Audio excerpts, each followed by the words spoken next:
person na committee.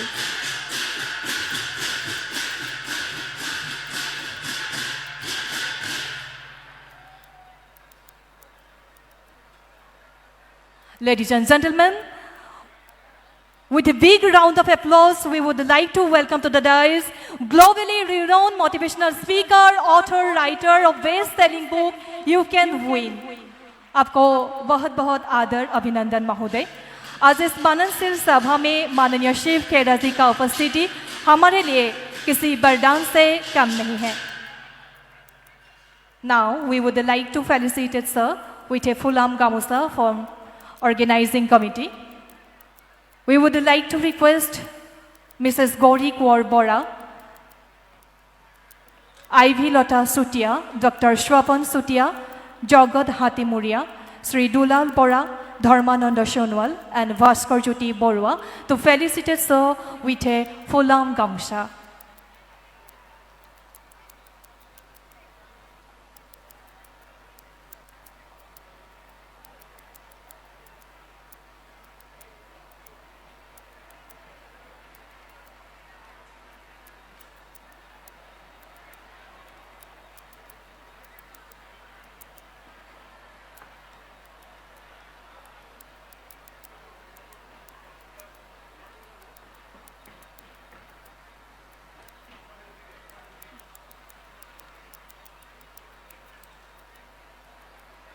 आपको बहुत बहुत आदर अभिनंदन महोदय। आज इस माननशील सभा में माननीय शिव खेड़ा जी का उपस्थिति हमारे लिए किसी वरदान से कम नहीं है। अब हम माननीय शिव खेड़ा जी से अनुरोध करूंगी कि इस माननशील सभा को संबोधित करें। Hello hello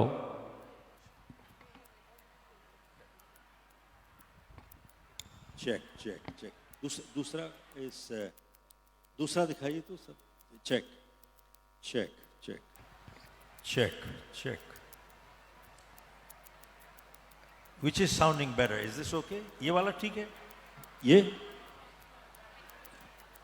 I think this is okay. चलिए।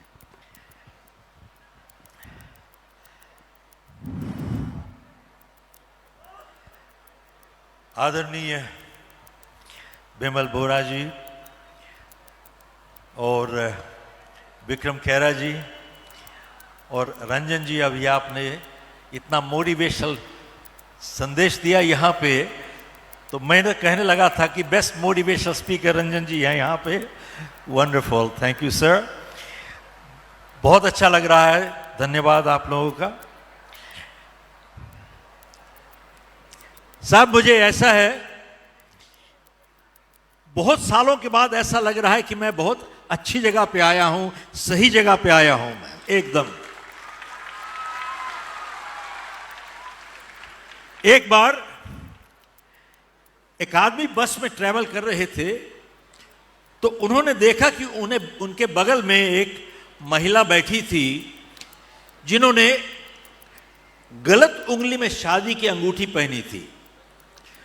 थोड़ी देर के बाद उनसे रुका नहीं गया, उन्होंने पूछा कि मैडम बताइए कि आपने शादी की अंगूठी गलत उंगली में क्यों पहनी हुई है? बोले गलत आदमी से शादी हो गई साहब। साहब उनकी तो शादी गलत आदमी से हो गई, लेकिन मैं सही जगह पे आया हूं, बिल्कुल भी ठीक जगह पे आया हूं मैं। चलिए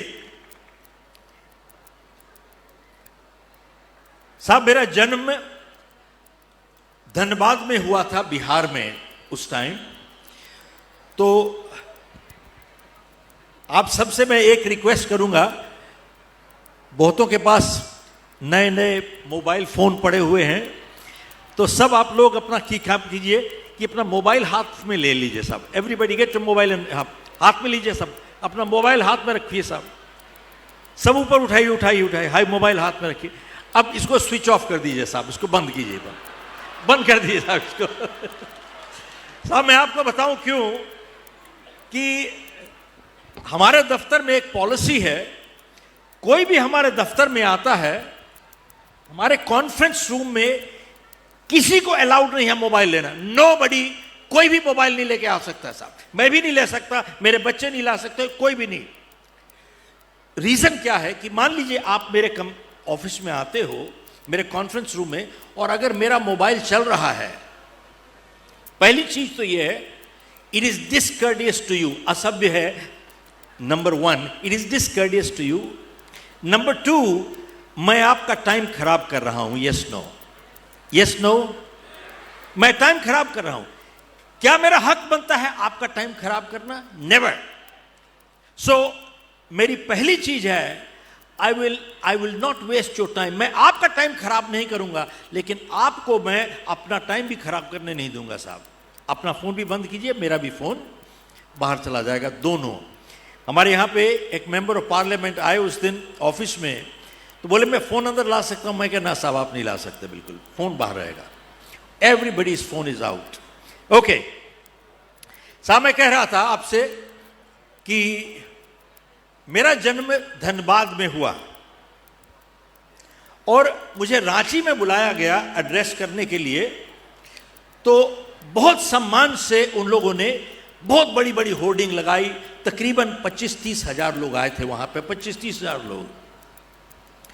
तो अनाउंस करते हुए उन्होंने बहुत गर्व से कहा कि झारखंड का बेटा आ गया, झारखंड का बेटा आ गया, झारखंड का बेटा आ गया। तो साहब जब उन्होंने माइक मुझे पकड़ाया तो मैंने उनका बहुत धन्यवाद किया। तो मैंने एक बात उनसे पूछी कि भैया आप मुझे झारखंड का बेटा कहते हो, क्यों कहते हो? क्योंकि मेरा जन्म धनबाद में हुआ है। लेकिन मैंने पूछा कि जब झारखंड नहीं बना था तब मैं क्या था? तब क्या था मैं? बिहारी। तब बिहारी था मैं साहब। और मान लीजिए झारखंड के 2 टुकड़े फिर हो जाएंगे तो फिर मैं क्या बन जाऊंगा? तो मैंने कहा भैया याद रखिए, मातृभूमि की अहमियत जन्मभूमि से कहीं ज्यादा होती है। मैं भारतीय हूं, झारखंड बाद हूं साहब। मैं भारतीय पहले हूं, झारखंडी बाद में हूं। That is first. और अभी मैंने विमल जी को सुनते यहां सुना, इन्होंने क्लोज किया जय हिंद के साथ, जय हिंद। बट मैंने कई पॉलिटिशियन महाराष्ट्र में सुना है, वहां पे कहते हैं जय महाराष्ट्र, जय बॉम्बे, जय जूहू। अरे क्या हो गया भाई, अपने मोहल्ले का भी नाम लेना शुरू करोगे? अरे भैया जय हिंद कम है क्या? जय Hind is good enough. Now मैं हाल ही में नीति आयोग के ये मौलाना आजाद मेडिकल कॉलेज में मैं एड्रेस कर रहा था। वहां पे तो कई नीति आयोग से कुछ लोग वहां पे आए और कह रहे थे कि हम लोग की जीडीपी बहुत बढ़ रही है, इंडिया बहुत ग्रो कर रहा है और हम लोग लाखों करोड़ों रुपए स्किल डेवलपमेंट लगा रहे हैं। स्किल डेवलपमेंट में हम लोग करोड़ों रुपए, लाखों करोड़ों रुपए लग रहे हैं। कहने के बाद उन्होंने माइक मुझे पकड़ाया। तो साहब जब मैंने माइक लिया तो मैंने कहा कि देखिए स्किल डेवलपमेंट जरूरी है, लेकिन याद रखिए देश कभी स्किल डेवलपमेंट से बुनियाद उसकी नहीं बनती, हमेशा चरित्र निर्माण से ही बनती है। Character building is important, more important than skill development. Are you with me? चरित्र निर्माण ज्यादा जरूरी है स्किल डेवलपमेंट से। तो मैंने कहा कि भैया ऐसा है, एक डॉक्टर जो बहुत काबिल है, स्किलफुल डॉक्टर है, लेकिन चरित्र नहीं है उसका, वो झूठी सर्जरी करेगा, झूठे प्रोसीजर करेगा।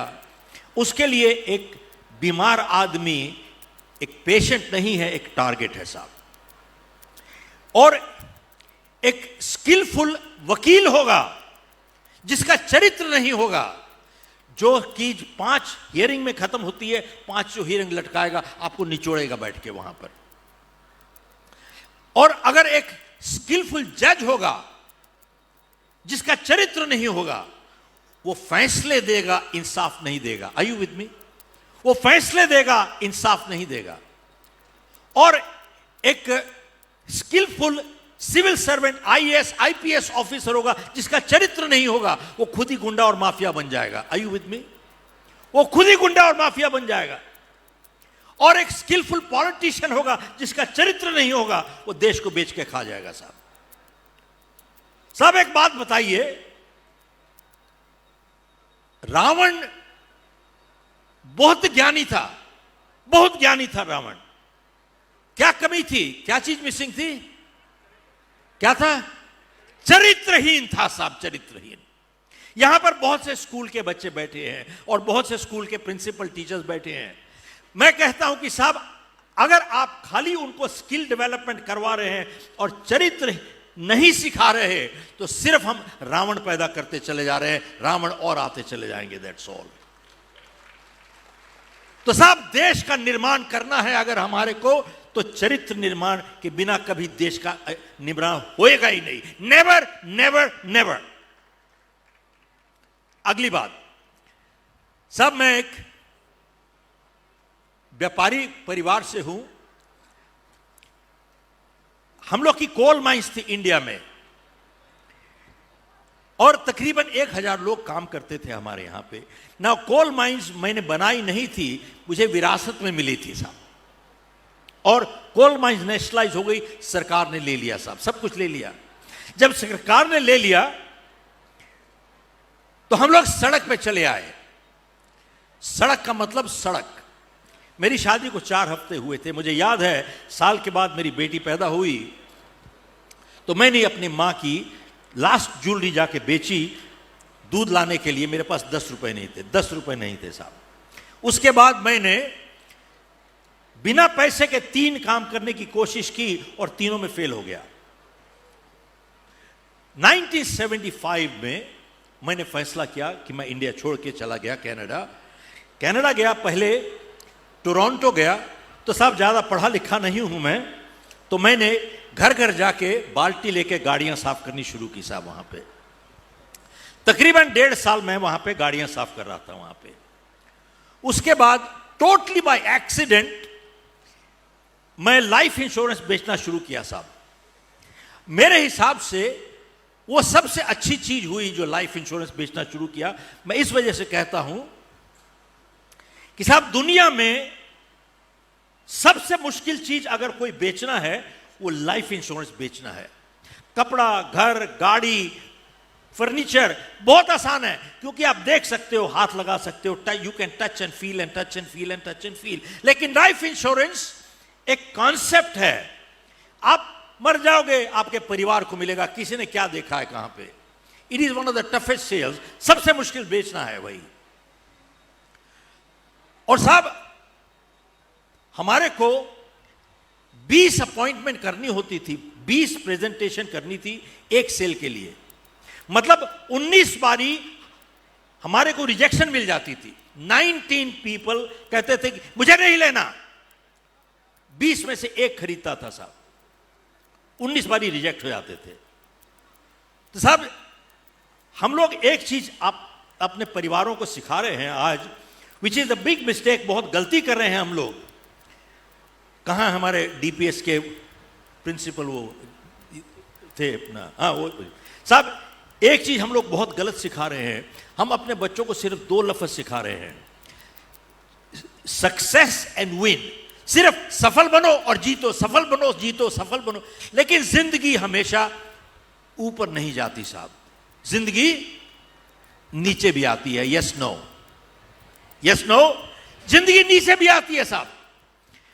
लेकिन हमने अपने बच्चों को यह नहीं सिखाया कि जिंदगी में कभी अगर असफल होते हो, हार होती है, तब कैसे करोगे।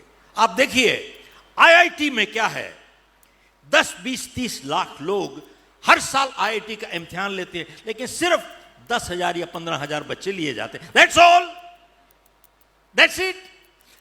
मान लीजिए, इसका क्या मतलब हुआ, ये देश की क्रीम है साहब, cream, intellectual, highly intellectual, great IQ. लेकिन एक बात बताइए कि सबसे ज्यादा सुइसाइड रेट किसका है? Also the IITians. Look at this, intellectually बहुत ऊंचे हैं, इमोशनली जीरो, इमोशनली जीरो। साहब ऐसा है,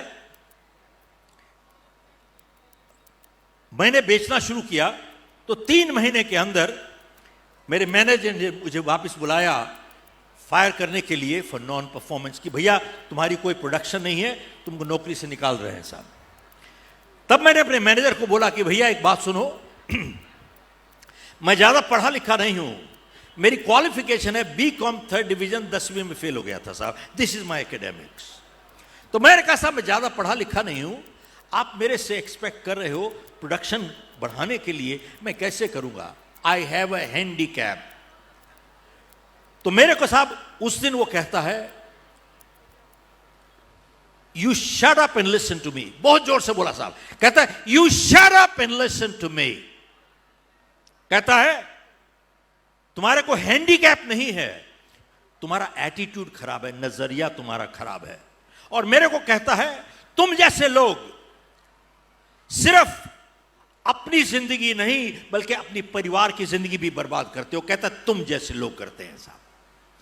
और मेरे को कहता है जानते हो हैंडीकैप किसको है, डॉक्टर, वकील, इंजीनियर, अकाउंटेंट, सबको हैंडीकैप है साहब। मैंने कहा साहब उनको कैसे हैंडीकैप है, कहता है उन सब लोगों ने अपना क्षेत्र चुन लिया है, ध्यान से सुनिए, उन सब ने अपना क्षेत्र चुन लिया है, वो फंस गए हैं साहब, वो फंसे पड़े हैं, जनरली ट्रू। मेरे को कहता है तुमने अपना क्षेत्र नहीं चुना, देखते नहीं दुनिया तुम्हारा इंतजार कर रही है, कहता है दुनिया तुम्हारा इंतजार कर रही है। मैंने कहा साहब ऐसा तो मैंने कभी सोचा ही नहीं। तो मेरे को कहता है अब तुम्हारी छुट्टी हो गई यहां से, कहता है तुम्हारे पास टाइम ही टाइम है सोचने का, कहता है मेरे दफ्तर छोड़िए आप, अब जाइए बाहर यहां से। साहब 45 साल पहले मैं उनका दफ्तर छोड़ के निकला था वहां से। उस शाम को टोरंटो में डॉक्टर नॉर्मन विंसेंट पील आए हुए थे, जिन्होंने किताब लिखी पावर ऑफ पॉजिटिव थिंकिंग। आपने नाम सुना है, यस नो, नाम सुना है? पावर ऑफ पॉजिटिव थिंकिंग उन्होंने किताब लिखी थी। तो साहब मैं चला गया वहां पे, और डॉक्टर पील की उम्र थी 85 साल और कद था इतना 5 फुट 1 इंच, जूते के साथ 2 इंच हो गया होगा, दैट्स इट। और साहब 85 साल की उम्र में जिस उत्साह से मंच पे आके बोले साहब, उस दिन से मैंने कद की परिभाषा बदल दी है साहब। साहब ध्यान दीजिएगा, इंसान का कद कभी गर्दन से नीचे नहीं नापा जाता, हमेशा गर्दन से ऊपर नापा जाता है साहब। हेलो, इंसान का कद कभी गर्दन से नीचे नहीं नापा जाता, हमेशा गर्दन से ऊपर नापा जाता है। तो डॉक्टर पील, वहां पे 1000 लोग बैठे थे, मैं भी बैठा था वहां, उन्होंने इतने आत्मविश्वास से नजर दौड़ाई वहां पे चारों तरफ, लेकिन उस आत्मविश्वास के अंदर नम्रता थी। साहब ध्यान दीजिएगा, जिस आत्मविश्वास के अंदर नम्रता नहीं होती उसे अहंकार कहा जाता है, यस नो। तो साहब डॉक्टर पील ने बोला कि आप लोग यहां पे बहुत शांत बैठे हैं, लगता है यहां पे किसी को कोई समस्या ही नहीं है। तो डॉक्टर पील पूछते हैं किसी को कोई समस्या है यहां पर? तो साहब किसको समस्या नहीं है? तो सबने हाथ खड़ा कर दिया। तो डॉक्टर पील बोले कि कितने लोग समस्या से छुटकारा पाना चाहते हैं? तो सबने हाथ खड़ा कर दिया। तो डॉक्टर पील बोले कि जब मैं यहां पे आ रहा था, मैंने एक जगह देखी जहां पे कुछ लोग एकदम रिलैक्स कंफर्टेबल लेटे हुए थे, उनको कोई समस्या नहीं है। कितने लोग जानना चाहते हैं ये कौन सी जगह है? तो सबने हाथ खड़ा कर दिया। तो डॉक्टर पील बोले 200 गज दूर यहां से एक शमशान घाट है, एक शमशान घाट है, वहां पर लोग लेटे पड़े हैं, रिलैक्स, टोटली कंफर्टेबल, उनको कोई समस्या ही नहीं है। तो पूछे कितने लोग समस्या से छुटकारा पाना चाहते हैं? किसी ने हाथ खड़ा नहीं किया, सबने हाथ जेब में डाल दिया सर। तो उस दिन डॉक्टर पील बोले कि साहब याद रखिएगा, समस्या एक जीवन का प्रतीक है। अरे भैया, जब तक जिंदा रहोगे समस्या रहेगी, जिस दिन समस्या ही नहीं रहेगी तुम ही नहीं रहोगे। और जब समस्या कम होने लगे ध्यान देना, बुलावा आ गया वहां, जल्दी से बुलावा आ गया। तो साहब उस दिन डॉक्टर पील ने एक प्रार्थना दी जो मेरे हिसाब से जिंदगी का निचोड़ है। और पिछले 45 साल से मैं घर से निकलता हूं, ये प्रार्थना करके निकलता हूं साहब। इसने बहुत मेरे को मदद की है। और प्रार्थना ऐसे है, पहले एक बार इंग्लिश में बोलूंगा, फिर हिंदी में बोलूंगा साहब। इसको कहते हैं serenity prayer. Goes like this: God grant me the serenity to accept the things that I can not change, and courage to change the things that I can, and wisdom to know the difference what I can and what I cannot. परमात्मा मुझे संतुलन दो, जो बदल नहीं सकता आपकी सौगात समझ के स्वीकार करूं, और अगर बदल सकता हूं तो मुझे इतनी हिम्मत और हौसला दो कि बदल दूं, और इतनी सुबुद्धि दो कि उनमें फर्क बता सकूं, क्या बदल सकता हूं और क्या मैं नहीं बदल सकता। सब अगर इस प्रार्थना को एनालाइज किया जाए, परमात्मा मुझे संतुलन दो, जो बदल नहीं सकता आपकी सौगात समझ के स्वीकार करूं। अब सवाल यह है,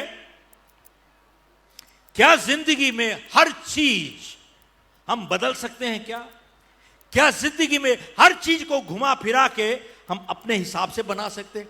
आंसर इज नो।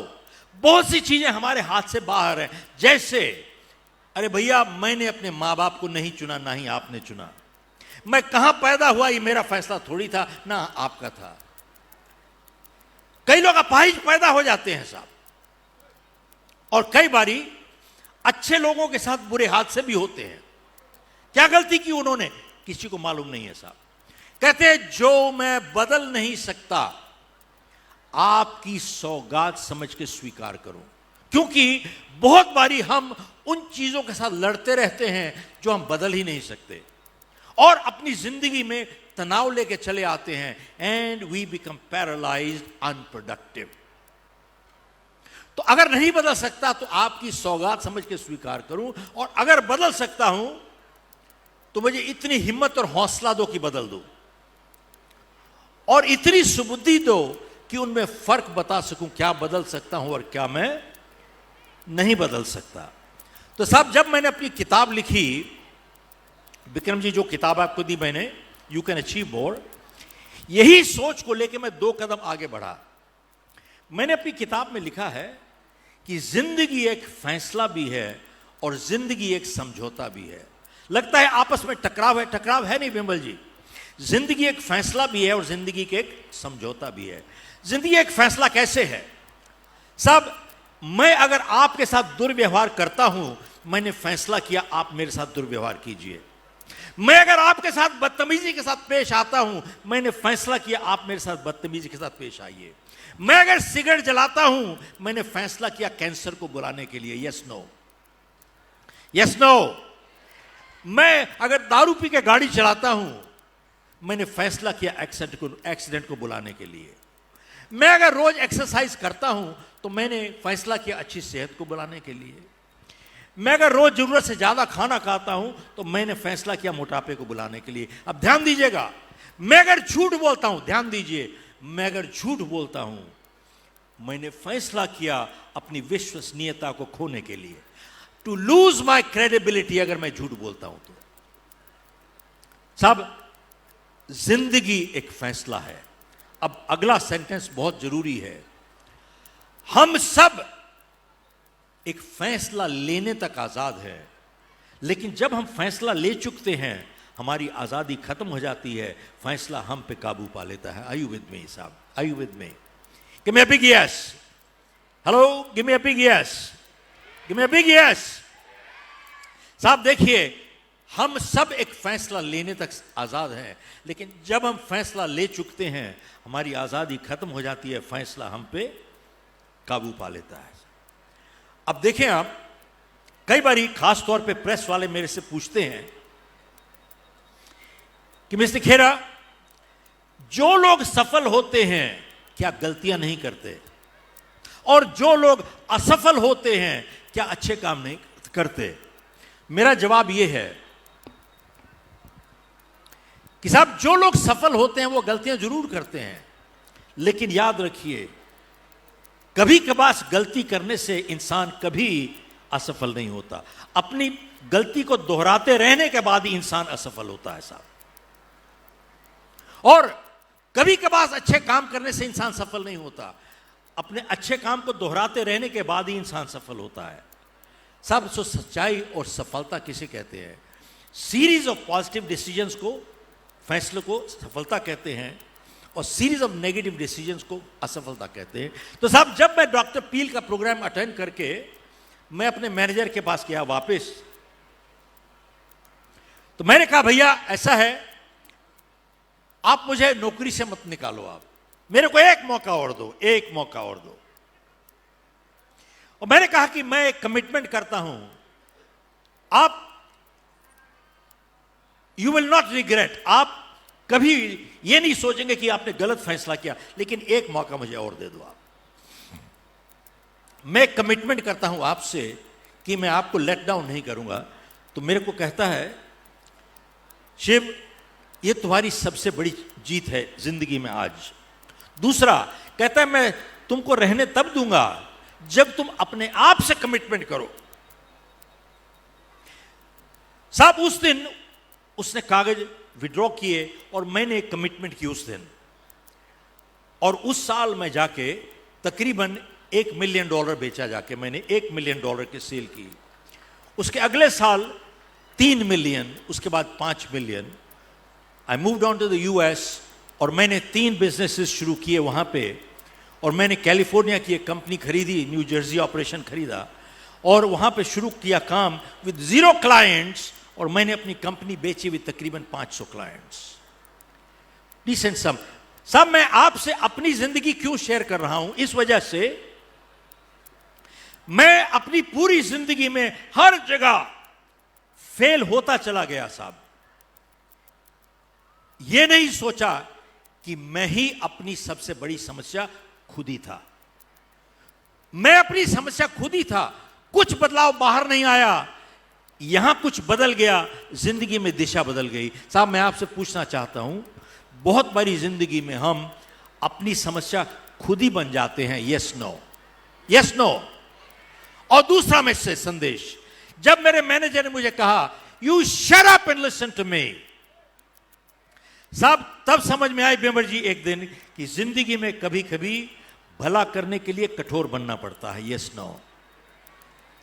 कभी कभी जिंदगी में भला करने के लिए कठोर बनना पड़ता है। और तीसरी चीज साहब, मैं कमीशन पे था, इंश्योरेंस नहीं बेचते थे तो पैसे नहीं मिलते थे, और पैसे थे नहीं। लेकिन मैंने देखा कि अपनी कंपनी में कुछ लोगों को तनख्वाह मिलती थी लेकिन काम नहीं करते थे। रिपीट करता हूं, तनख्वाह मिलती थी लेकिन काम नहीं करते थे वो लोग। साहब, तब मैंने समझ में आई कि पैसा बनाने में और कमाने में बहुत फर्क होता है साहब। रिपीट करता हूं, पैसा बनाने में और पैसा कमाने में बहुत फर्क होता है। Making money is criminal, earning money is spiritual. Repeat करता हूं, making money is criminal, earning money is spiritual. तो साहब, दुख की बात यह है, आज तकरीबन ज्यादातर लोग पैसा बनाना चाहते हैं, कमाना नहीं चाहते हैं साहब। That is the sad part. अब हम लोग का एक कोट है, जीतने वाले कोई अलग काम नहीं करते, वो हर काम अलग ढंग से करते हैं। हर काम अलग ढंग से करते हैं। तो अक्सर लोग पूछते हैं साहब कि वो अलग ढंग से क्या काम करते हैं। तो मेरा जवाब यह है, जीतने वाले वो काम करने की आदत बना लेते हैं जो हारने वाले कभी करना नहीं चाहते साहब। और ऐसा कौन सा काम है जो हारने वाले नहीं करना चाहते? वही काम है जो जीतने वाले भी नहीं करना चाहते लेकिन फिर भी करते हैं। आप देखिए, हारने वाले सुबह नहीं उठना चाहते, जीतने वाले भी नहीं उठना चाहते लेकिन फिर भी उठते हैं। हारने वाले मेहनत नहीं करना चाहते, जीतने वाले भी नहीं करना चाहते लेकिन फिर भी करते हैं। देखिए, जीतने वाले उस काम करने की आदत बना लेते हैं जो हारने वाले कभी करना नहीं चाहते। मैं ये बात इस वजह से कह रहा हूं कि अगर हमारे को सोचना पड़े अच्छे काम करने के लिए, कभी हम निपुणता से नहीं कर पाएंगे, कभी नहीं कर पाएंगे साहब। ऑटोमेटिक आना चाहिए। कितनी बार आपने सुना होगा कि साहब इसकी तो किस्मत ही अच्छी है, मिट्टी को हाथ लगाता है सोना हो जाती है, और इसकी किस्मत खराब है साहब, सोने को हाथ लगाता है मिट्टी हो जाती है। साहब इस बात में सच्चाई है। जिसको हम कहते हैं कि मिट्टी को हाथ लगाता है सोना हो जाती है, मैं किस्मत लफ्ज निकालना चाहता हूं यहां से। किस्मत नहीं है, किस्मत नहीं है। आप देखें, बचपन से हमारे मां बाप एक चीज सिखाते थे हमारे को कि अच्छी आदतें बनाओ क्योंकि आदतों से चरित्र बनता है। Yes no? Hello, yes no? अच्छी आदतें बनाओ क्योंकि आदतों से चरित्र बनता है। क्योंकि 90% हमारा जो व्यवहार है वो आदतन होता है साहब। हम सोचते नहीं है, वी जस्ट एक्ट। और अच्छी आदतें होगी तो चरित्र अच्छा होगा, बुरी आदतें होंगी तो चरित्र बुरा होगा। और अच्छी आदतें बनाना मुश्किल है लेकिन उनके साथ जीना आसान है। बुरी आदतें आसानी के साथ आती हैं लेकिन उनके साथ जीना मुश्किल है। और जब तक हम आदत को पकड़ते हैं, आदत हमको पकड़ चुकी होती है। Yes no? जब तक हम आदत को पकड़ते हैं, आदत हमारे को पकड़ चुकी होती है साहब।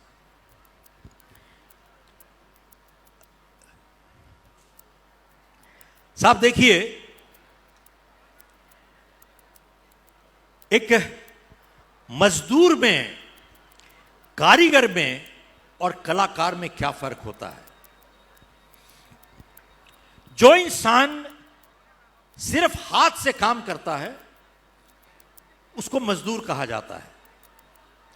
जो सिर्फ हाथ से और दिमाग से काम करता है उसे कारीगर कहा जाता है। और जो इंसान हाथ से, दिमाग से और दिल से काम करता है उसे कलाकार कहते हैं साहब। Are you with me? उसे कलाकार कहते हैं साहब।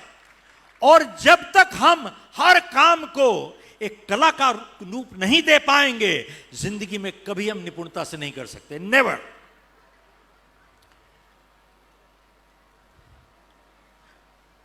बहुत साल पुरानी बात है, हाई जंप का वर्ल्ड रिकॉर्ड था 7 फुट 4 इंच। पोल वॉल्ट नहीं, हाई जंप। साहब किसी ने चैंपियन से पूछा कि आप 7 फुट 4 इंच का डंडा कैसे पार कर लेते हो? 4 फुट 7 इंच मुश्किल है साहब। तब उसका जवाब सुनिए क्या कहता है। कहता है साहब, मैं अपने दिल को डंडे के ऊपर फेंकता हूं, जिस्म अपने आप चला आता है साहब। साहब ध्यान से सुनिएगा, मैं अपने दिल को डंडे के ऊपर फेंकता हूं, जिस्म अपने आप चला आता है। Look at this. जो काम हाथ से, दिमाग से और दिल से किया जाए वही सफल होता है, वरना सफल हो नहीं पाता। और एक और बहुत बड़े बड़े म्यूजिशियन थे जिनका नाम था फ्रिट्ज क्राइसलर। तो किसी ने, क्राइसलर साहब ने एक बारी अपनी परफॉर्मेंस की तो एक महिला ऑडियंस से चली आई और बोला कि क्राइसलर साहब, मैं अपनी जिंदगी देने को तैयार हूं ऐसा वायलिन बजाने के लिए जैसे आप बजाते हैं साहब। और क्राइसलर साहब ने कहा, मैडम मैंने तो अपनी जिंदगी दे दी लेकिन आप जिंदगी नहीं देंगी। कहता है फ्रिट्ज क्राइसलर, मैं अगर 1 महीना प्रैक्टिस नहीं करता हूं, मेरी ऑडियंस मेरी परफॉर्मेंस में फर्क बता देती है। मैं एक हफ्ता अगर प्रैक्टिस नहीं करता हूं, मेरा परिवार मेरी परफॉर्मेंस में फर्क बता देता है। और मैं अगर एक दिन परफॉर्मेंस नहीं करता हूं तो मैं अपनी परफॉर्मेंस में गिरावट खुद ही बता देता हूं। साहब, क्या कोई अजीब बात है कि क्यों नहीं सफल हुआ? जीतने वाले कोई अलग काम नहीं करते, हर काम अलग ढंग से करते हैं। साहब, आप लोगों ने नाम सुना होगा ब्रूस ली का, yes no? Okay, he was a legend in martial art, Bruce Lee. तो आपने नाम तो सुना है, लेकिन कितने लोगों को यह मालूम है कि ब्रूस ली की एक टांग दूसरी टांग से 1 इंच छोटी थी? 1 इंच छोटी थी। साहब, 1 mm, 2 mm, 3 mm आदमी मिसअलाइन हो जाता है, टेढ़ा चलना शुरू हो जाता है। 1 इंच। और ब्रूस ली की आई साइट -10 थी, -10। वो अपने अपोनेंट को देख नहीं पाता था बिना लेंसेज के। और ब्रूस ली प्रैक्टिस करता था 5000 पंचेस पर डे। और ब्रूस ली ने एक बात कही, कहता है कि मुझे उससे डर नहीं है जिसको 10,000 तरीके आते हैं किक मारने के।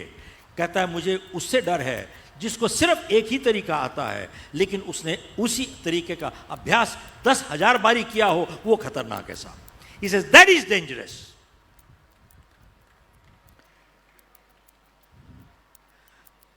और आपने माइकल फेल्प्स का नाम सुना होगा, यस नो?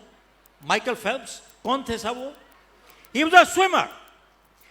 नाम तो सुना है, उसने इतिहास किया 2008 में बीजिंग में, चाइना। लेकिन कितने लोग जानते हैं कि 2 साल पहले ओलंपिक्स से माइकल फेल्प्स का फ्रैक्चर हो गया, हाथ फ्रैक्चर हो गया था साहब।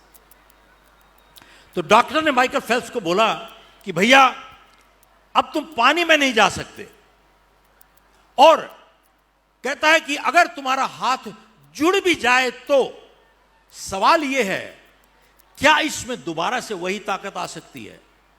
कहता है तुम ओलंपिक्स में कंपीट कर रहे हो, अपने अड़ोसी पड़ोसी के बच्चों के साथ कंपीट नहीं कर रहे हो। माइकल फेल्प्स इस इवेंट के लिए 10 साल से तैयारी कर रहे थे। वो अपना जिंदगी का सपना टूटते हुए नहीं देख रहे थे। किसी ने बहुत अच्छी बात कही है, सपने वो नहीं होते जो नींद में आते हैं, सपने वो होते हैं जो नींद नहीं आने देते हैं साहब। सपने वो होते हैं जो नींद नहीं आने देते हैं। तो माइकल फेल्प्स ने कहा कि साहब मैं पानी में उतरूंगा, मैं हाथ इस्तेमाल नहीं करूंगा, मैं पांव इस्तेमाल करूंगा। सब प्रैक्टिस करते चले गए। वो 2 साल के बाद बीजिंग में इतिहास बना दिया उसने, इतिहास। 8 गोल्ड मेडल जीते उन्होंने, 8 गोल्ड मेडल। साहब जब वो 8 गोल्ड मेडल जीते तो वहां पे प्रेस वाले भी थे, और एक आदमी माइकल फेल्प्स के पास आए और बोले कि साहब आपकी किस्मत बहुत अच्छी है, किस्मत बहुत अच्छी है, 8 गोल्ड मेडल जीत गए साहब। तो जब माइकल फेल्प्स ने यह सुना कि किस्मत अच्छी है, तो उसको बुला के कहता है इधर आओ, मैं आपको बताता हूं किस्मत ने मुझे क्या दिला दिया। कहता है पिछले 4 सालों में मैंने 10,000 घंटों की प्रैक्टिस की है। दोबारा से कहता हूं, पिछले 4 सालों में मैंने 10,000 घंटों की प्रैक्टिस की है। और कहता है कि अगर आपका गणित अच्छा है, इसका मतलब होता है 2,500 घंटे हर साल, और गणित और अच्छा है, इसका मतलब यह है 8 घंटे डेली बिना एतवार के, बिना एतवार के। तो माइकल फेल्प्स कहता है उसको कि तुम एक काम करो, अगले 4 साल के लिए 8 घंटे डेली पानी में बैठ जाओ, तुम्हारा जिस्म सुकड़ जाएगा, तुम्हारा जिस्म सुकड़ जाएगा। तो पूछता है क्या मुझे किस्मत ने जिला दिया? कहता है किस्मत ऐसी चीजें नहीं दिलाती जिंदगी में। सब अगला ध्यान से सुनिएगा क्या कहता है।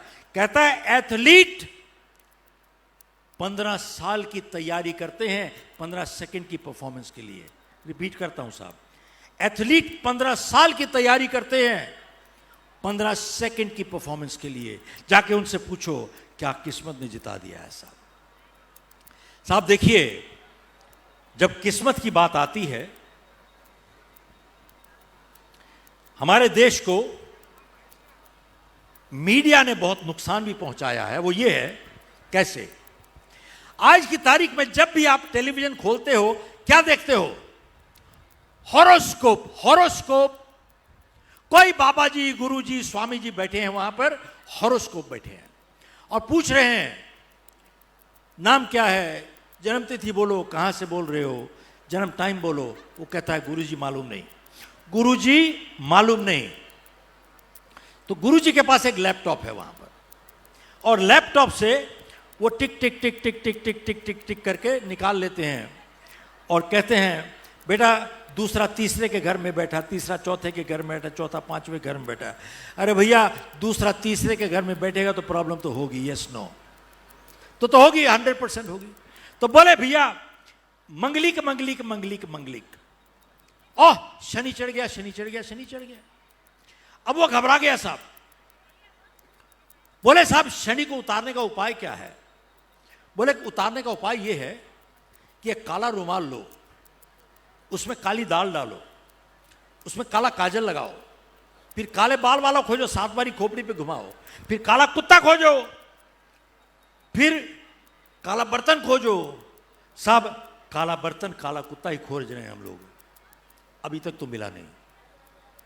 साहब मैं आपसे पूछना चाहता हूं, आप लोगों को स्वामी विवेकानंद का नाम तो सुना होगा आप लोगों ने।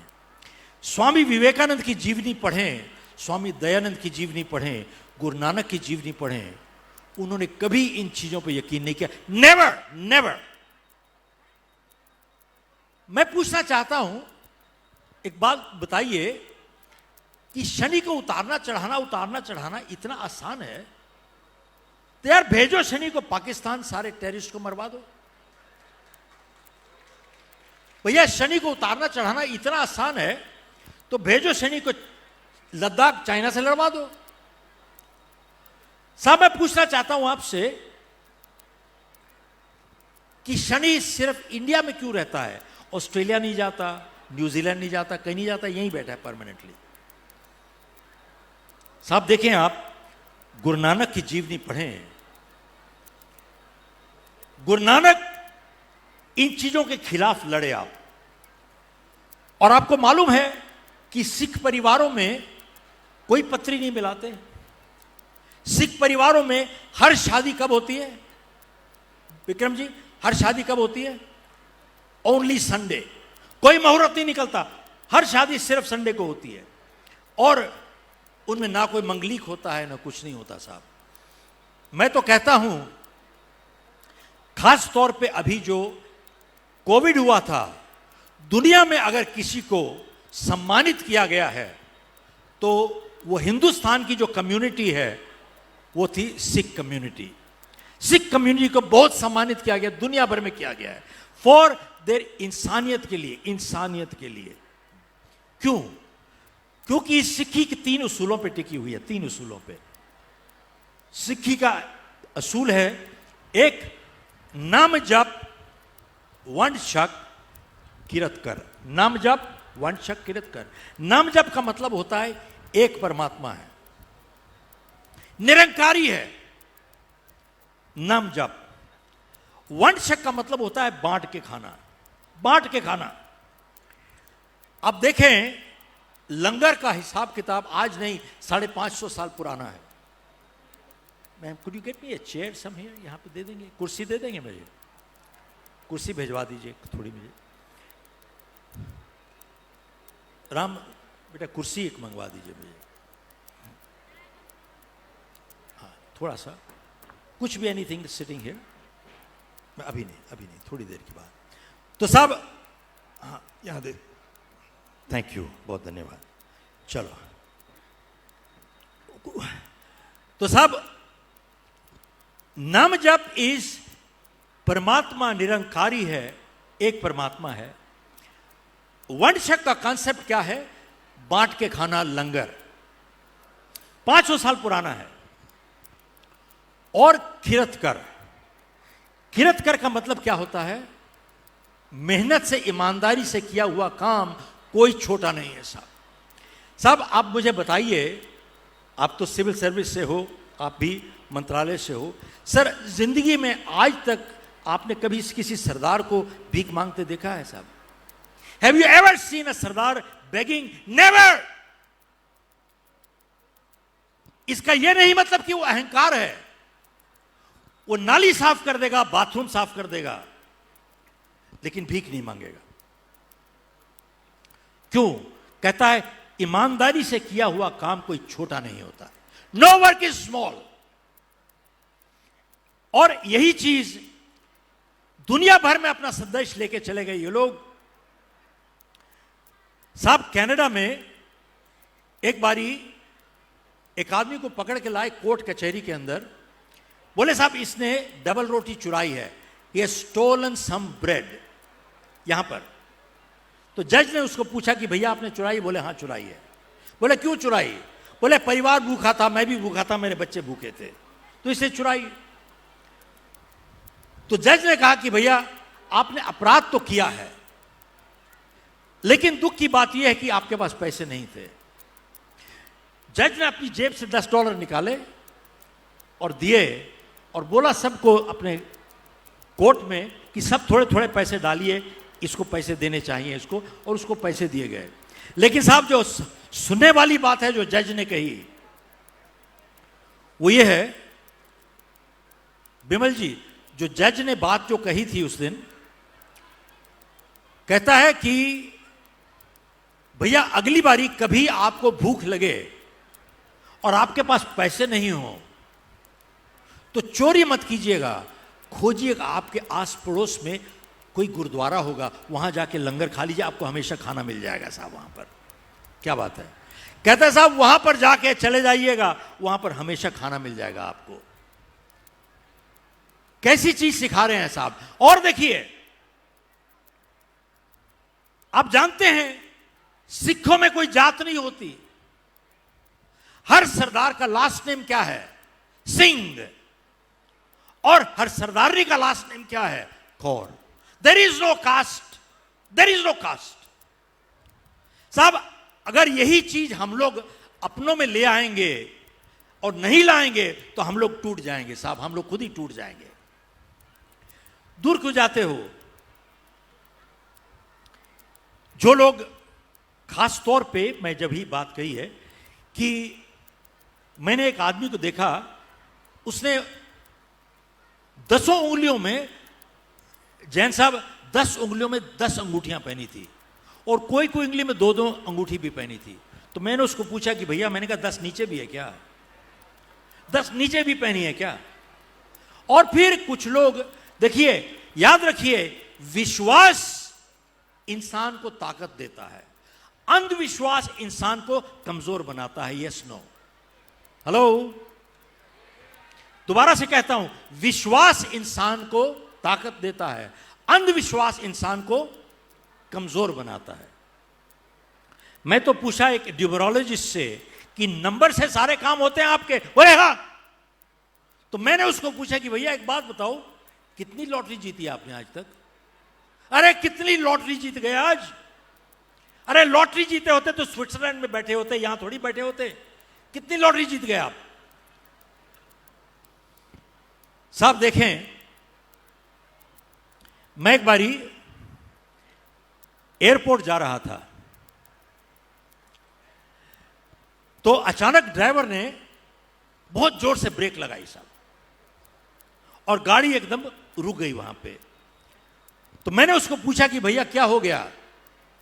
बोले साहब बिल्ली रास्ता काट गई। रंजन जी, कहता है बिल्ली रास्ता काट गई। तो मैंने कहा अब क्या होगा? बोले गाड़ी रोक देता हूं साहब, अब शगुन है, नुकसान हो जाएगा। मैंने कहा भैया गाड़ी कब तक रोकोगे? कहता है जब तक कोई दूसरी गाड़ी ना निकल जाए। तो मैंने कहा अगर मेरी फ्लाइट मिस हो गई तो बहुत नुकसान हो जाएगा। तो मैंने उस ड्राइवर को पूछा, साहब एक बात बताओ, मान लीजिए आपकी गाड़ी 15 गज पहले होती और बिल्ली अगर निकल चुकी होती यहां से, और अगर आपने बिल्ली को ना देखा होता, तो उस हालत में तो आप ही निकल जाते, आपकी गाड़ी पहली होती, तो फिर क्या होता? साहब ध्यान से सुनिएगा, जवाब क्या देता है वो। कहता है उस हालत में बिल्ली की पावर कम हो जाती है। साहब हेलो, बिल्ली की पावर कम हो जाती है। साहब देखिए कैसा अंधविश्वास है। तो किसी ने मेरे से पूछा कि क्या अंधविश्वास सिर्फ हिंदुस्तान में है, बाहर के देशों में नहीं है? मैंने कहा है, वहां पर भी है, लेकिन मैंने सारी दुनिया का ठेका नहीं लिया। मैं अपने देश के लिए, मेरी ड्यूटी यहां पर है, मेरी ड्यूटी जिम्मेवारी अपने देश के लिए, सारी दुनिया का ठेका मैंने नहीं लिया है यहां पर। अब मैं यहां पर एक चीज आपसे शेयर करना चाहूंगा कि हम लोग गलत उसूल कैसे सिखाते हैं, गलत उसूल कैसे सिखाते हैं अपने परिवारों में। हमारे क्लाइंट हैं, उनकी स्विस कोलैबोरेशन है, तो उन्होंने मुझे कहा कि साहब हमारे कुछ एम्प्लॉइज को आप सेल्स ट्रेनिंग करवा दीजिए। तो मैंने कहा ठीक है, मुझे 2 दिन दीजिए, मैं वापस आपको फोन करता हूं। 2 दिन के बाद मैंने उनको फोन किया, तो मैंने कहा भैया आपके सेल्समैन को सेल्स ट्रेनिंग नहीं चाहिए, उनको बेसिक ट्रेनिंग चाहिए इन कर्टेसी, एटिकेट, मैनर्स, ईमानदारी। दोबारा से कहता हूं, कर्टेसी, एटिकेट, मैनर्स एंड ईमानदारी की ट्रेनिंग चाहिए। बोले क्या मतलब?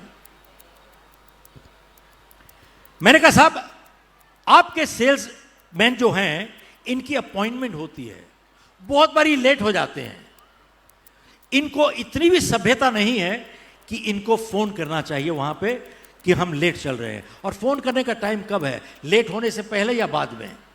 लेट होने से पहले हमेशा। और वहां पहुंचते हैं, इनको इतनी सभ्यता नहीं है कहना कि I am sorry I kept you waiting, माफ कीजिएगा मैं वेट कराया मैंने। और अगर सुनिए साहब, अगर वो फोन करते हैं तो फोन पे क्या कहते हैं? साहब मैं ट्रैफिक में फंस गया था, मैं ट्रैफिक में फंस गया था। साहब ट्रैफिक सारी दुनिया में एक समस्या बन चुकी है, ये ठीक बात है, लेकिन बहुत बारी वो अपॉइंटमेंट से सिर्फ 1 मिनट पहले चलते हैं, लेकिन ट्रैफिक को दोषी ठहराते हैं, ट्रैफिक को दोषी ठहराते हैं। उनमें इतनी सच्चाई और ईमानदारी नहीं है ये कहने की कि भैया मैं खुद ही लेट चला था, मैं खुद ही लेट चला था। और हमने देखा है साहब, सिर्फ पहला झूठ ही मुश्किल होता है। दोबारा से कहता हूं साहब, सिर्फ पहला झूठ ही मुश्किल होता है, दूसरा आसान हो जाता है, तीसरा आसान हो जाता है, चौथा और आसान, और वेरी सून आप एक झूठे इंसान के साथ डील कर रहे हो, धोखेदान। और कई बार लोग कहते हैं, आपने ये कहावत सुनी होगी, प्रैक्टिस मेक्स परफेक्ट। आपने सुना है? Yes no? ओके। कितने लोग सोचते हैं कि ये बात में सच्चाई है, practice makes perfect? Please raise your hand. Incorrect answer, गलत जवाब है साहब। ध्यान दीजिएगा, प्रैक्टिस से निपुणता नहीं आती है, अभ्यास से निपुणता नहीं आती है। अभ्यास से वही स्थायी हो जाता है जिस चीज का आप अभ्यास करते हैं। रिपीट करता हूं साहब, practice does not make perfect, practice only makes permanent what ever you practice. अब कई लोग कहते हैं साहब कि एक छोटा झूठ है, बड़ी चीज आएगी सच बोलूंगा। आप छोटे छोटे झूठ बोलते चले जाओ, जब बड़ी चीज आती है क्या होता है? हम बड़ा झूठ बोलते हैं साहब। बहुत बारी लोग कहते हैं छोटी चीज है, बड़ी चीज आएगी, हिम्मत और हौसला दिखाऊंगा। अरे छोटी छोटी चीज में कायरता दिखाते चले जाओ, बड़ी चीज आएगी क्या होता है? बड़े कायर बन के बढ़ जाते हो साहब। ध्यान दीजिए, अभ्यास से निपुणता नहीं आती है, अभ्यास से वही स्थायी हो जाता है जिस चीज का आप अभ्यास करते हैं। और साहब जो लोग झूठ बोलते हैं वो चोरियां भी करते हैं साहब। रिपीट करता हूं साहब, जो लोग झूठ बोलते हैं वो चोरियां भी करते हैं। राम वो कागज दिखाना, ललित का दिखाइए साहब। मैं एक बारी प्रोग्राम कर रहा था बॉम्बे में, जल्दी से ललित का कागज दिखाओ। मैं एक प्रोग्राम कर रहा था बॉम्बे में, तो मेरे बेड के बगल में एक टेबल पड़ी थी और टेबल के ऊपर एक डिजिटल क्लॉक पड़ी थी।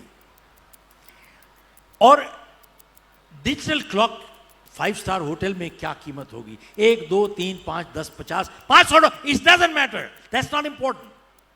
बट इंपॉर्टेंट चीज थी कि वो घड़ी के बगल में विक्रम जी ये साइन लगा हुआ था, ये वो लिखा था this clock is hotel property. Means ये क्लॉक जो है ये होटल की संपत्ति है। और एक बगल में एक लैंप पड़ा था, लैंप के बगल में भी ये लिखा हुआ था ये this lamp is also hotel property. तो साहब मैंने सोचा कि ये क्यों लिखा हुआ है साहब, यहां पर बताइए क्यों लिखा हुआ है, क्यों लिखा हुआ है साहब, कोई बताइए। हेलो, लोग ले जाते हैं पैक करके, गलती से ले जाते हैं साहब, उठा के ले जाते हैं ना।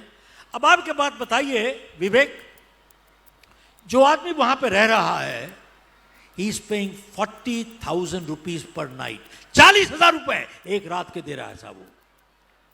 वो गरीब आदमी है क्या? गरीब आदमी है वो साहब, होटल खरीद सकता, he can by the hotel, लेकिन वहां पे कटलरी ले जाएंगे, क्रॉकरी ले जाएंगे, तौलिए ले जाएंगे, उनके चीजें उठा उठा के ले जाएंगे साहब। ये देखिए अमीर आदमी, अमीर आदमी जानते हो चरित्रहीन है, चरित्र नहीं है साहब, कैरेक्टर कैरेक्टर कैरेक्टर। साहब मैं तो आपको यही एक चीज कहूंगा विमल जी, मैंने एक पूरा प्रोग्राम बनाया है। मैं जब कॉर्पोरेट ट्रेनिंग करता हूं तो मैं कहता हूं कि मैं आपके यहां पे जो कर रहा हूं this is called repair work, repairing कर रहे हैं साहब। But if you prepare them you won't have to repair them. And कहां पे प्रिपेयर करते हो? You prepare them in schools and colleges.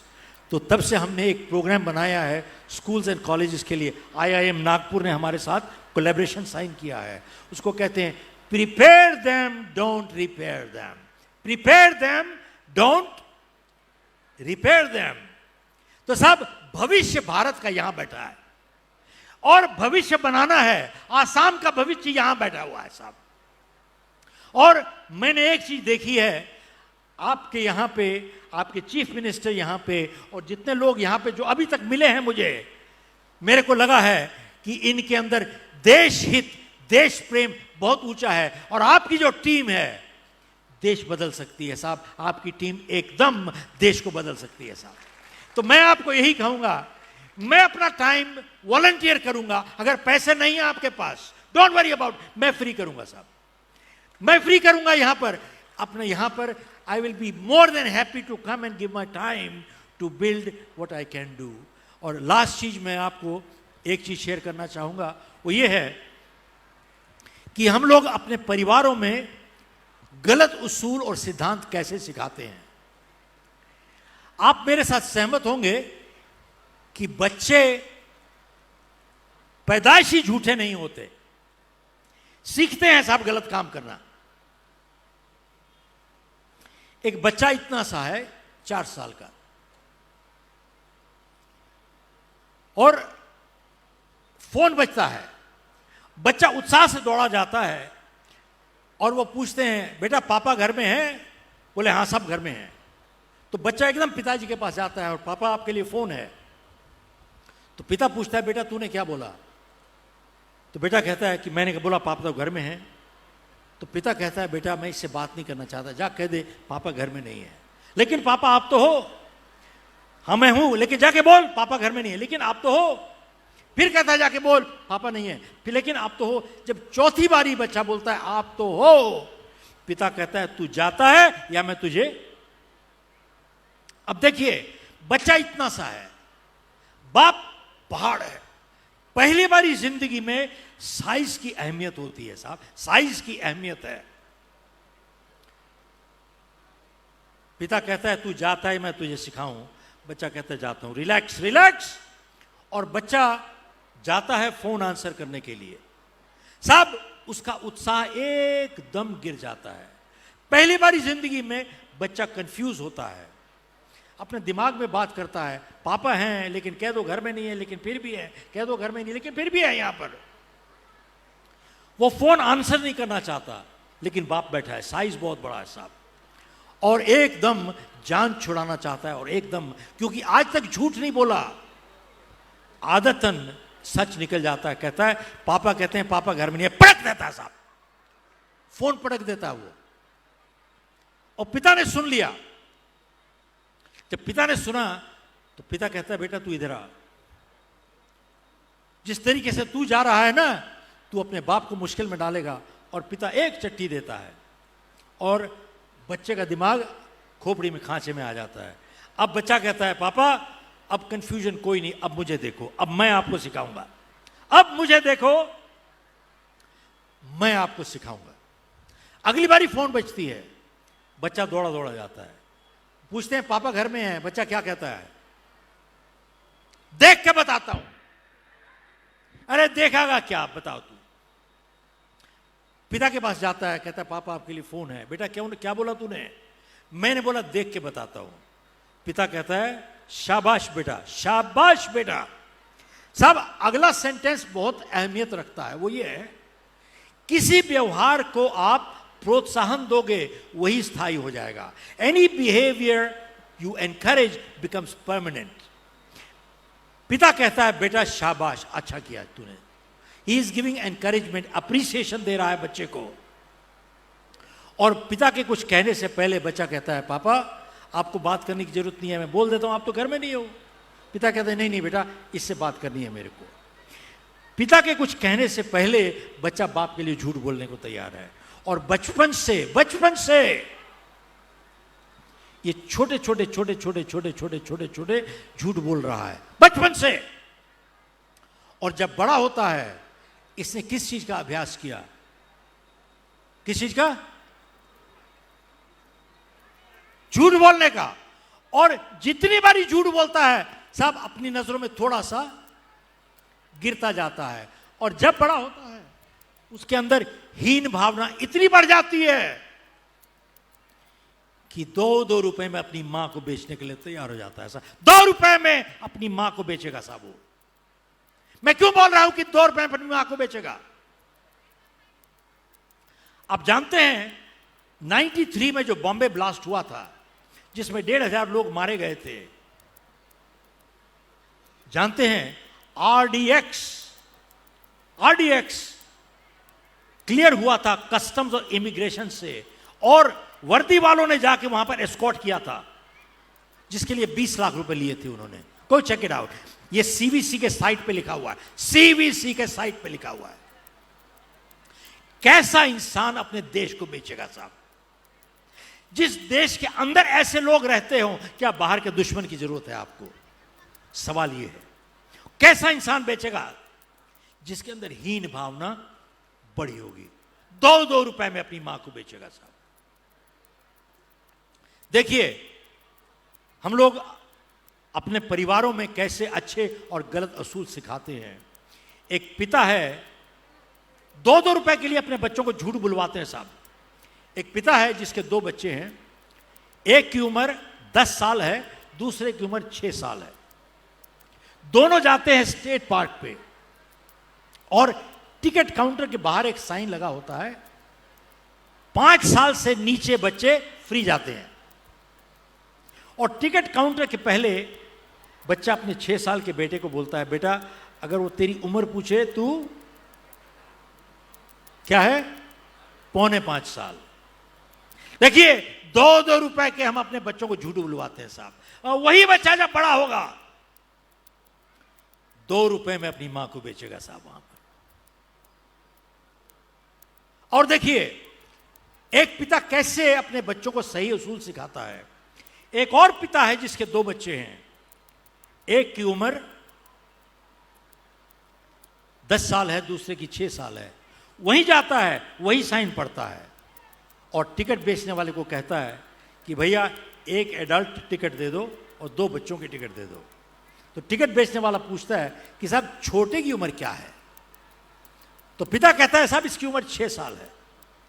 तो साहब टिकट बेचने वाला विमल जी जवाब क्या देता है, कहता है साहब अगर आपने मुझे इसकी उम्र ना बताई होती तो ये आराम से 5 साल के नीचे निकल जाता और मुझे जिंदगी में कभी मालूम ही नहीं पड़ता। पिता जवाब क्या देता है, कहता है भैया आपको कभी मालूम नहीं पड़ता लेकिन मेरे बेटे को मालूम पड़ जाता साहब। आपको नहीं मालूम होता लेकिन मेरे बेटे को मालूम हो जाता। साहब आज 1 घंटे से ऊपर मैं बोल चुका हूं। मैं आपसे सिर्फ एक बात कहना चाहूंगा कि अगर आज यहां से इस पंडाल से आप एक यही कह के चलिए बहुत अच्छा प्रोग्राम था, खाना अच्छा मिल गया, सब प्रबंध अच्छा हो गया, अच्छा बोलने वाले थे, रंजन जी बहुत अच्छा बोले, सबने बोला, शिव खेड़ा ने अच्छा बोला, आपने टाइम खराब किया, अपना भी किया, मेरा टाइम भी खराब किया, कुछ नहीं हुआ, टाइम वेस्ट हुआ साहब। इस प्रोग्राम की सफलता तब मापी जाती है जब यहां से आप बाहर जाइएगा और ये कहिएगा आज के बाद मैं ये करूंगा साहब, आज के बाद मैं ये करूंगा। जब तक व्यवहार में बदलाव नहीं आएगा टाइम खराब। भाषण सुनते रहिएगा अगले 50 साल 500 साल, कोई फायदा नहीं है। मेरा सिर्फ यही एक कहना है कि अगर किसी के परिवार में ऐसा व्यवहार चल रहा है और आज की बात सुन के अगर आपके अंदर अच्छी लगी है बात, अगर अपने परिवारों में और दफ्तरों में यही एक चीज अगर बदलाव ले आई, एक चीज का बदलाव, आज का मिलना हम लोगों का सफल हुआ होगा। और विमल जी मैं आपका बहुत बहुत धन्यवाद देता हूं सर। वाकई में किसी जगह पे पहुंच के आदमी को खुशी होती है, आपकी बेटी को मिले, आपकी पत्नी को मिले, they were there at the airport. I am so grateful sir, I am honoured. और ऐसा है, ऐसी जगह पे मैं दोबारा से आना चाहूंगा एक बारी फिर से। बहुत बहुत धन्यवाद। जय हिंद, जय हिंद, जय हिंद। Thank you sir.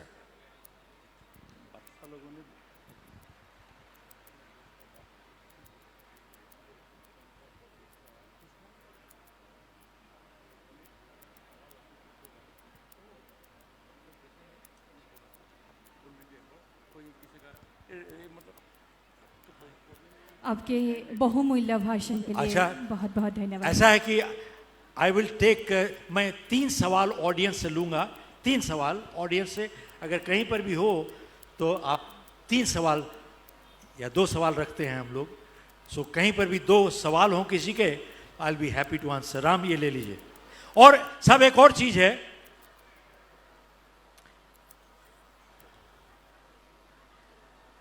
सब हम लोग का जो लीडरशिप प्रोग्राम होता है तो वो है, वो दिखाना राम, रिस्ट बैंड दिखाओ, रिस्ट बैंड। हमारा जो लीडरशिप प्रोग्राम होता है तो 4 दिन का प्रोग्राम होता है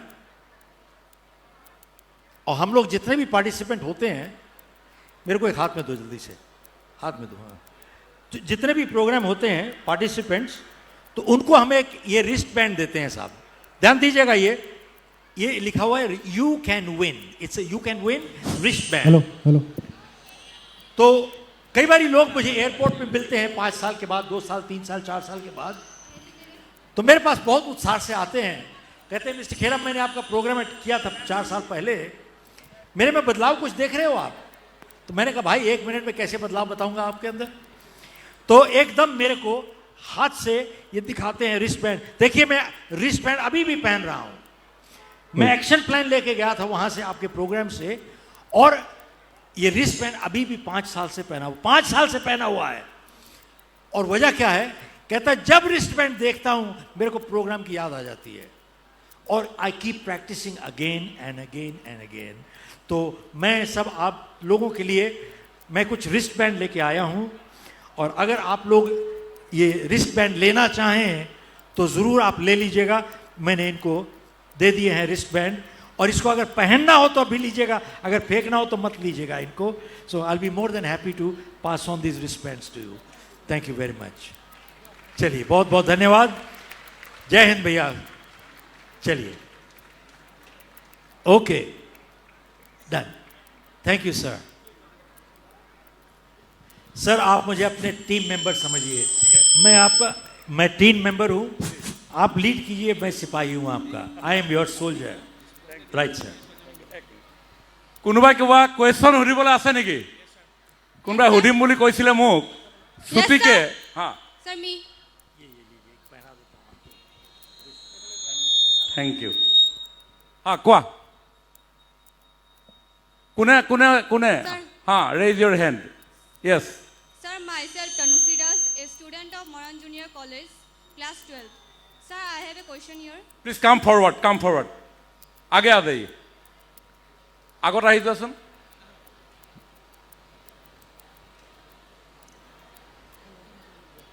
আগত আহি যোৱা.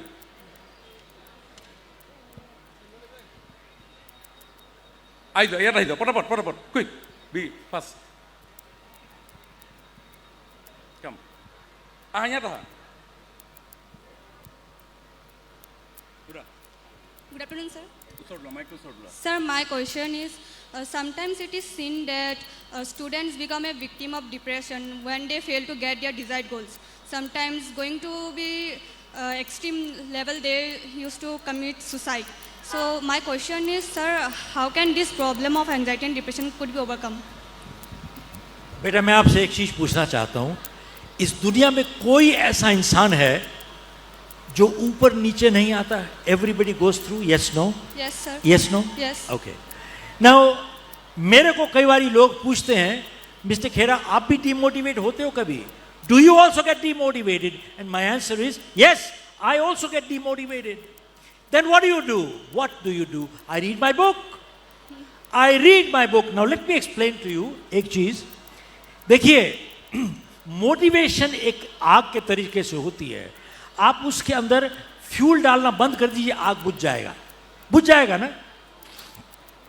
एक एथलीट प्रैक्टिस करता रहता है तो उसका स्टेमिना ऊपर रहता है. जब प्रैक्टिस छोड़ देता है क्या होता है? उसका स्टेमिना वही रहता है, गिर जाता है. गिर जाता है कि नहीं? गिरता है. हाँ. तो यही चीज है मोटिवेशन.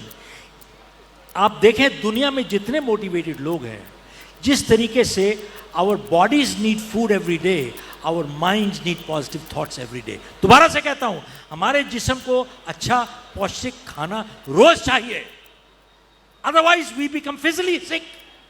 जिस तरीके से हमारे जिस्म को खाना चाहिए पौष्टिक, हमारे दिमाग को पौष्टिक विचार चाहिए every day, otherwise we become mentally sick.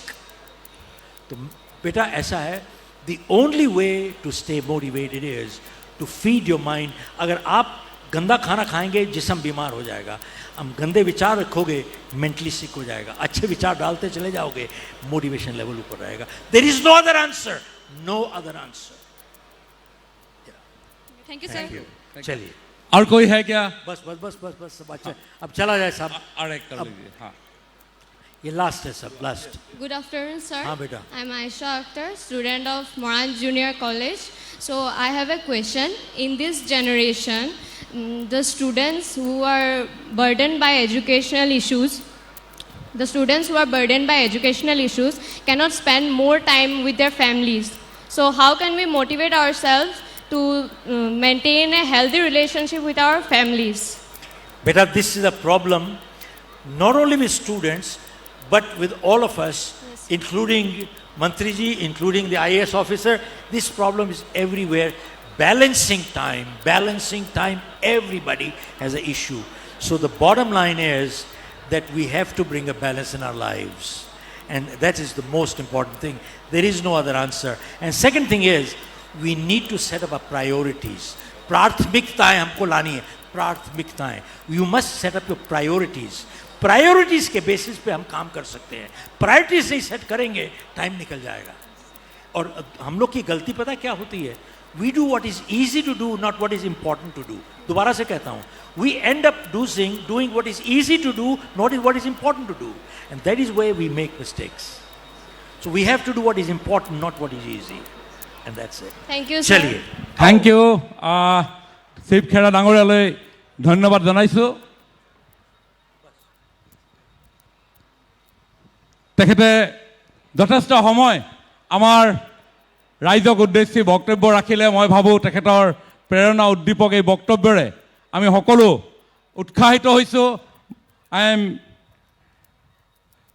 convey my thankfulness to honourable Saif Khairaji, मैं आपको धन्यवाद देना चाहता हूँ। आपका बहुमूल्य समय आज हमारे लिए दिए है, मैं সকলোকে ধন্যবাদ জনাইছো। आपके बहुमूल्य भाषण के लिए बहुत